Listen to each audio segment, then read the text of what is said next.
내년 지방선거를 망하기로 작정한 것 같아요. 제가 볼 때는. 지금 윤석열 대통령이 이제 1차적으로 망하게 했고 2차적으로 이제 장동희라는 선수가 들어와 가지고 보수를 좀 망하게 하려고 마음을 굳게 먹은 게 아닌가 싶습니다. 저는 깜짝 놀랐어요. 내가 황교안이라고 할 때. 지금 시대적 상황이랄지 이런 걸 전혀 읽지 못하는 거예요. 지금 지지도 보세요. 보수도 지지하지 않고 있는 상황 아닙니까? 참 민주당 부동산 정책 굉장히 엄청나게 실기하고 있잖아요. 항소권 포기 이거 엄청난 일이에요. 입만 딱 다물고 있어도 지지도 올라갈 겁니다. 그런데 이런 상황에서 내가 황교안이라는 얘기는 내가 윤석열이라는 말하고 똑같거든요. 어제 방송 같은 경우에는 저도 다 봤거든요. 이 경향신문에서 했던 얘기들도 있지만 네. 이 사회자가 조금 더 구체적인 방법론을 주문을 합니다. 그래서 뭐 특정 지역에 이제 특정 정당에 아예 배려를 하고 국민의힘은 공천을 하지 않는 방식까지 고려를 하느냐라고 물어보니까 네. 그건 아니다. 그러니까 포괄적인 연대 가능성을 이야기를 하는 것이고 구체적인 방법론을 아직 이야기할 단계가 아니다라고 이야기를 했거든요. 말 그대로 이 채널의 이 속성에 맞게 좀 사회자의 질문에 따라 포괄적인 답변을 한 겁니다. 이런 질문이 들어왔는데 연대하지 않겠습니다라고 하는 것도 엉뚱하잖아요. 그래서 장동혁 내년 지선서 전광훈 등 극우와 연대를 시사했다라는 겁니다. 경향신문의 기사입니다. 장동혁 국민의힘 대표 내년 지방선거에서 혹시 자유민주당, 우리공화당, 자유통일당 등등 다 연대합니까? 라고 질문했더니 이렇게 얘기를 했습니다. 직접 들어보시죠. 내년 지방선거 결과는 저는 체제 전쟁이라고 생각합니다. 저는 그 깃발 아래 모일 수 있는 모든 우파들은 함께 모여서 이재명 정권이 가려고 하는 이 체제 전복 그리고 사회주의 체제로 가려고 하는 독재 체제로 가려고 하는 이것을 막기 위해서는 모두 다 함께 연대할 수 있어야 된다. 대장동 항소 포기를 덮기 위해서 오늘 황교안 전 총리를 긴급 체포하고 지금 압수수색을 하고 있습니다. 여러분, 전쟁입니다. 우리가 황교안입니다. 뭉쳐서 싸웁시다. 네, 사실 우리가 황교안입니다라는 구호 때문에 사실 또 논란이 야권 안에서도 좀 분분했었어요. 그런데 이게 지금 이 주말 동안 있었던 한 유튜브에 나와서 출연해서 이렇게 얘기를 해서 박민영 대변인님. 네. 지방선거에서 깃발 아래 모여서 모든 우파들은 다 모여야 된다. 자유민주당, 우리공화당 뭐 지금 다 함께 한다는 게 당의 방침인 겁니까?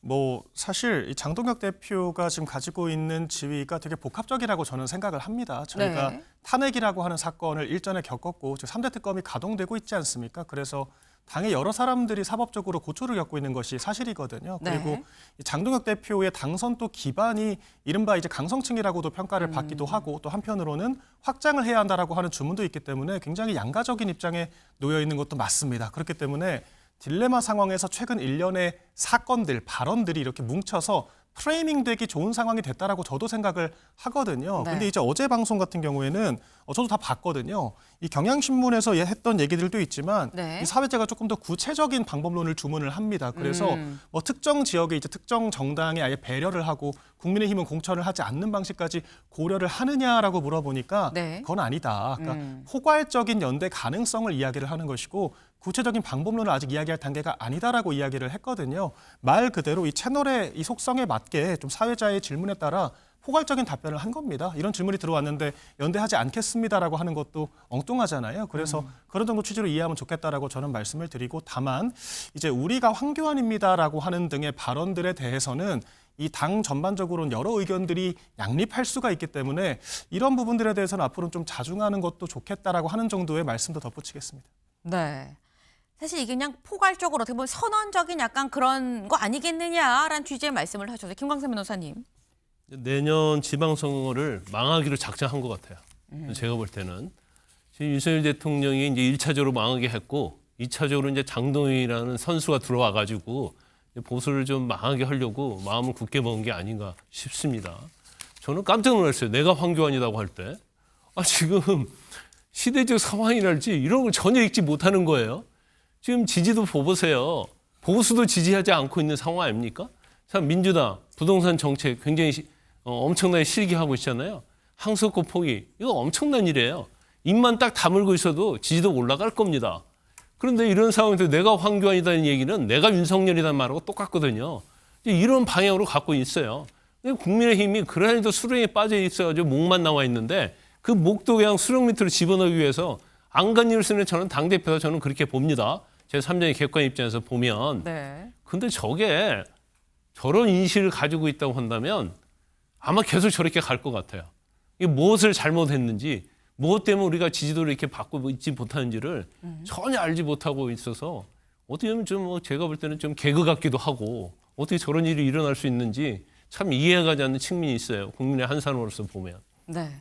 너무 이해가 안 된다. 그냥 가만히만 있어도 되는 상황인데 왜 자꾸 이런 얘기를 하는 거야? 라고 이렇게 말씀을 하셨는데 오늘 중앙일보 기사를 좀 같이 볼까요?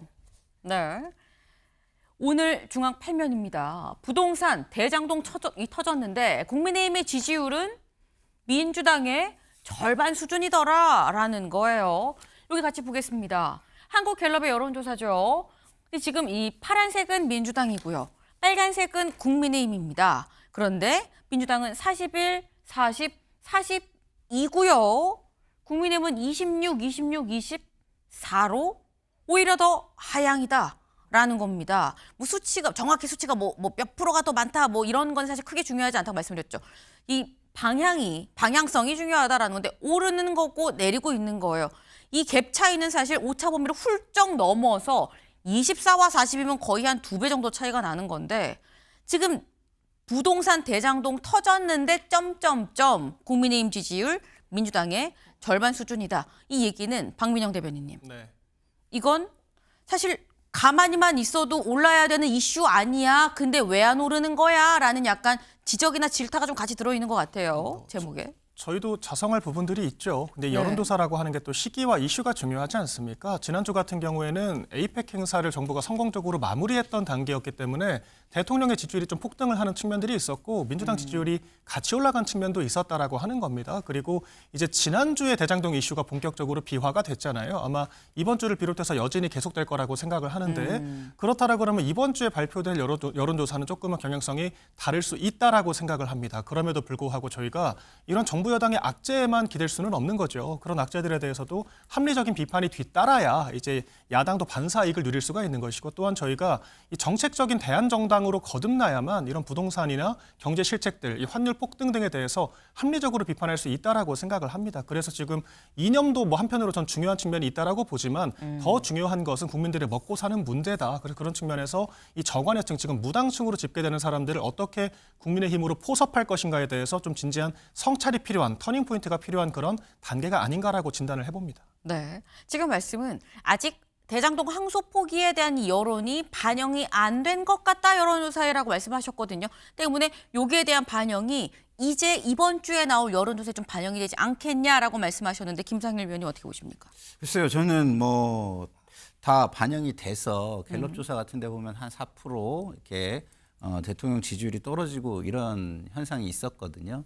근데 저는 이런 것 같아요. 이게 정치권에서 가장 우리가 예민하게 보는 게 국민 정서예요. 그래서 국민 정서법이라는 것도 있습니다. 그래서 지금 우리 여권에서 국민 정서법에 좀 약간 국민 정서를 건드리는 이런 어떤 폭탄들이 좀 떨어졌거든요. 네. 근데 국민의힘에는요, 그냥 폭탄이 아니라 게임 체인저가 떨어진 거예요. 핵폭탄이 떨어진 겁니다. 자, 지방선거에 플랜카드에 그냥 민주당은요, 우리가 황교안입니다. 이것만 해가지고 빨갛게 붙여놓으면 이길 것 같아요.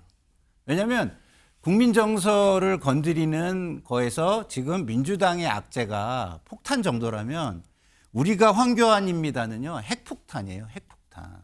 그런 의미에서 볼 때 이 이미지를 어떻게 제거할 것인가, 이게 국민의힘의 엄청난 당면과제다. 왜냐하면 국민의 이미지에 이게 시각화가 돼가지고 박혀버렸거든요, 이게. 그래서 이거 없애지 않으면 제가 볼 때는 지방선거 치르시기 좀 어려우실 것 같고 지금 24%는요. 네. 무당층 27%보다도 낮은 수치입니다.